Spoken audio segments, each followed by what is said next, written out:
ನಮ್ಮ ದೇವರು ಕರ್ತನಾದ ಯೇಸು ಕ್ರಿಸ್ತನ ನಾಮದಲ್ಲಿ ಅನುದಿನದ ಆಹಾರ ಪ್ರಿಯರಿಗೆ ಪ್ರೀತಿಯ ಶುಭಾಶಯಗಳು.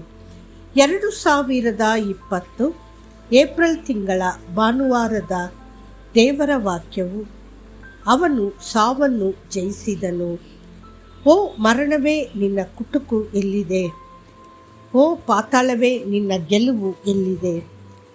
ಅನುದಿನದ ಆಹಾರ ಪ್ರಿಯ ಓದುಗರೆ, ಯೇಸುವಿನ ಹೆಸರಿನಲ್ಲಿ ನನ್ನ ಪ್ರೀತಿಯ ಪುನರುತ್ಥಾನ ದಿನದ ಶುಭಾಶಯಗಳು. ನಮ್ಮ ಕರ್ತನಾದ ಯೇಸು ಕ್ರಿಸ್ತನು ಮರಣ ಮತ್ತು ಸಮಾಧಿಯನ್ನು ಜಯಿಸಿದ್ದಾನೆ. ಅವನು ವಿಜಯದಲ್ಲಿ ಎದ್ದಿದ್ದಾನೆ. ಅದಕ್ಕಾಗಿಯೇ ನಾವು ಆತ್ಮವಿಶ್ವಾಸದಿಂದ ಘೋಷಿಸುತ್ತೇವೆ, ಓ ಮರಣವೇ, ನಿನ್ನ ಕುಟುಕು ಎಲ್ಲಿದೆ? ಓ ಪಾತಾಳವೇ, ನಿನ್ನ ಗೆಲುವು ಎಲ್ಲಿದೆ? 1 ಕೊರಿಂಥದವರಿಗೆ 15:55. ಕರ್ತನಾದ ಯೇಸು ಶತ್ರುವಿನ ಮೇಲೆ ಜಯಗೊಳಿಸಿದ್ದಾನೆ ಮತ್ತು ಅವನು ಜೀವಿಸುತ್ತಿರುವುದರಿಂದ ನಮಗೆ ಕತ್ತಲೆಯ ಶಕ್ತಿಗಳ ಮೇಲೆ ಅಧಿಕಾರವಿದೆ. ಆದಿಕಾಂಡ 5ರಲ್ಲಿ ನಾವು ಆದಾಮನ ವಂಶಾವಳಿಯನ್ನು ಓದುತ್ತೇವೆ. ಅದು ಮರಣದ ದಾಖಲೆಯಾಗಿದೆ. ಆದಾಮನು ಸತ್ತನು, ಹವ್ವಳು ಸತ್ತಳು ಮತ್ತು ಅವರ ವಂಶಸ್ಥರು ಸತ್ತರು. ಆದರೆ ಪುನರುತ್ಥಾನಗೊಂಡ ಕ್ರಿಸ್ತನು ಶಾಶ್ವತವಾಗಿ ಜೀವಿಸುತ್ತಾನೆ. ಆತನ ಶಕ್ತಿಯು ಪುನರುತ್ಥಾನದ ಶಕ್ತಿಯಾಗಿದೆ. ಒಮ್ಮೆ ಒಂದು ದೇವಾಲಯದಲ್ಲಿ ಧರ್ಮೋಪದೇಶ ಮಾಡಲು ನನ್ನನ್ನು ಆಹ್ವಾನಿಸಲಾಯಿತು. ನಾನು ಅನೇಕ ಹಳ್ಳಿಗಳ ಮೂಲಕ ಹಾದು ಹೋಗುವಾಗ ದೂರದಲ್ಲಿ ಒಂದು ದೇವಾಲಯವನ್ನು ನೋಡಿದೆ. ಅದರ ಮೇಲೆ ದಪ್ಪ ಅಕ್ಷರಗಳಲ್ಲಿ ಕೆತ್ತಲಾಗಿತ್ತು, ನನ್ನ ವಿಮೋಚಕನು ಜೀವಿಸುತ್ತಾನೆ. ನಾನು ಆ ಮಾತುಗಳನ್ನು ಪುನರಾವರ್ತಿಸುತ್ತಲೇ ಇದ್ದಾಗ ದೇವರ ಮಹಾಶಕ್ತಿಯು ನನ್ನನ್ನು ತುಂಬುತ್ತಿರುವುದನ್ನು ನಾನು ಅನುಭವಿಸಿದೆನು.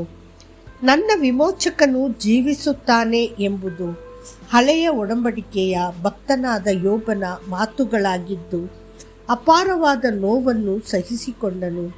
ಸತ್ಯವೇದದಲ್ಲಿ ಬೇರೆ ಯಾವುದೇ ವ್ಯಕ್ತಿಯು ಅವನಷ್ಟು ತೀವ್ರವಾದ ಪರೀಕ್ಷೆಗಳನ್ನು ಅನುಭವಿಸಲಿಲ್ಲ. ಆದರೂ ತನ್ನ ಹತಾಶೆಯ ಆಳದಲ್ಲಿ ಕರ್ತನು ತನ್ನನ್ನು ತಾನು ಬಹಿರಂಗಪಡಿಸಿಕೊಂಡನು.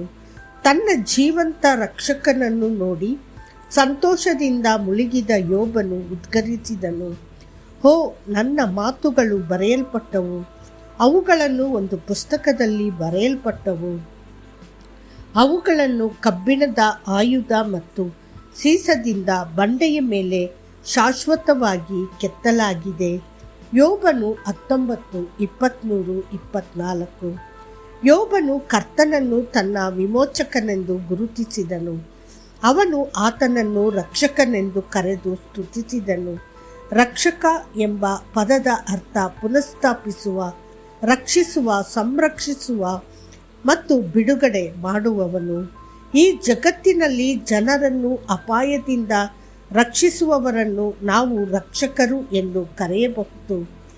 ದರೋಡೆಕೋರರಿಂದ ಒತ್ತೆಯಾಳುಗಳನ್ನು ರಕ್ಷಿಸುವ ವ್ಯಕ್ತಿಯನ್ನು ರಕ್ಷಕ ಎಂದು ನೋಡಲಾಗುತ್ತದೆ. ಆದರೆ ಯೇಸುವೇ ರಕ್ಷಕ. ಪಾಪದ ಮಣ್ಣಿನಿಂದ, ಮರಣದ ಶಾಪದಿಂದ, ಸೈತಾನನ ಹಿಡಿತದಿಂದ, ಶಾಶ್ವತ ಶಿಕ್ಷೆಯಿಂದ ಮತ್ತು ನರಕದ ಬೆಂಕಿಯಿಂದ ನಮ್ಮನ್ನು ರಕ್ಷಿಸುವವನು. ಆತನು ನಮ್ಮನ್ನು ಬಿಡುಗಡೆ ಮಾಡುವ ಮತ್ತು ನಮ್ಮನ್ನು ವಿಮೋಚಿಸುವ ರಕ್ಷಕ. ಆತನು ನಮ್ಮ ರೋಗಗಳನ್ನು ಗುಣಪಡಿಸುವ ಮಹಾನ್ ವೈದ್ಯ. ಪ್ರತಿಯೊಂದು ಶಾಪವನ್ನು ಮುರಿದು ನಮ್ಮನ್ನು ಹೇರಾಳವಾಗಿ ಆಶೀರ್ವದಿಸುವವನು. ದೇವರ ಮಕ್ಕಳೇ, ಈ ಲೋಕದಲ್ಲಿ ವಿನಾಶವನ್ನು ತರುವ ಅನೇಕ ಶಕ್ತಿಗಳಿವೆ, ಆದರೆ ಜೀವವನ್ನು ನೀಡುವವನು ಒಬ್ಬನೇ, ಒಬ್ಬ ವ್ಯಕ್ತಿ. ಅವನು ಪುನರುತ್ಥಾನಗೊಂಡ ನಮ್ಮ ಕರ್ತನಾದ ಯೇಸು ಕ್ರಿಸ್ತನು. ಮತ್ತಷ್ಟು ಹೆಚ್ಚಿನ ಧ್ಯಾನಕ್ಕಾಗಿ, ಕ್ರಿಸ್ತನು ಸತ್ತವರಿಗೂ ಜೀವಿಸುವವರಿಗೂ ಪ್ರಭುವಾಗಿರುವುದಕ್ಕಾಗಿಯೇ ಸತ್ತು ಎದ್ದನು ಮತ್ತು ಜೀವಿತನಾದನು. ರೋಮಾಪುರದವರಿಗೆ 14:9. ಕರ್ತನು ನಿಮ್ಮನ್ನು ಆಶೀರ್ವದಿಸಲಿ. ಆಮೇನ್.